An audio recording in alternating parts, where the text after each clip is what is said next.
కదా ఊర్లో పంపిస్తుందండి, సిటీలో ఇంకా స్టార్ట్ కాలేదు. అంటే పాత స్టాక్ ఖాళీ చేయాలి అని చెప్తున్నారు కదా. correct. పాత స్టాక్ ఉంది, అది అయిపోయిన తర్వాత స్టార్ట్ చేస్తా అని చెప్పాడు. ఆ, అది. మరి పాత స్టాక్ ఖాళీ అవుతుంది అంటారు అసలు ఇప్పుడు? అవుతుందంటే అంటే అది ఇంకా ఎన్నిసార్లు ఇవ్వాలి, ఎన్ని నెలలు ఇస్తే అది ఖాళీ అవుతుంది.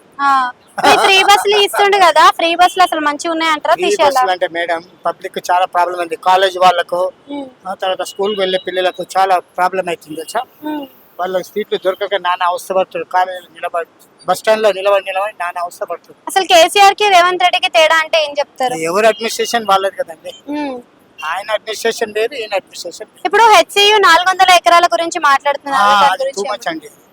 అసలు అక్కడ న్యాయం ఎక్కడ ఉంది? ప్రభుత్వందా అది లేకపోతే విద్యార్థులు? యూనివర్సిటీదే ఉంది. యూనివర్సిటీదే. కానీ చట్ట ప్రకారం చూసుకుంటే మనకి గవర్నమెంట్ పైననే ఉంది కదా భూమి హక్కు అంతా. కాదు మేడం, అది ఉంది కానీ అది వాళ్ళు ఎప్పుడో చేయాల్సింది, అది ఈయన వచ్చినప్పుడే చేయాలని ఏమున్నది మరి. అది వేరే సీఎంలు లేకుండా. అంటే పాత గవర్నమెంట్ లో కూడా వాజ్పేయి లాంటి ఫారెస్ట్ ని కూడా నరికేశారు అని చెప్తున్నారు కదా. అది ఆల్రెడీ మన స్టేడియం కి ఇచ్చారు, యూనివర్సిటీ తర్వాత గచ్చిబౌలి బస్ స్టాండ్ కి ఇచ్చారు. ఇప్పుడు ఉన్నదంతా తీసేసుకుంటే ఇంకా వాళ్ళకి ఏముంటది ఇంకా. అదే ఇంకోటి, అది వన్యప్రాణులు ఉంటాయి అక్కడ, జింకలు, నెమ్మల్స్ అవన్నీ ఉంటాయి అక్కడ, చాలా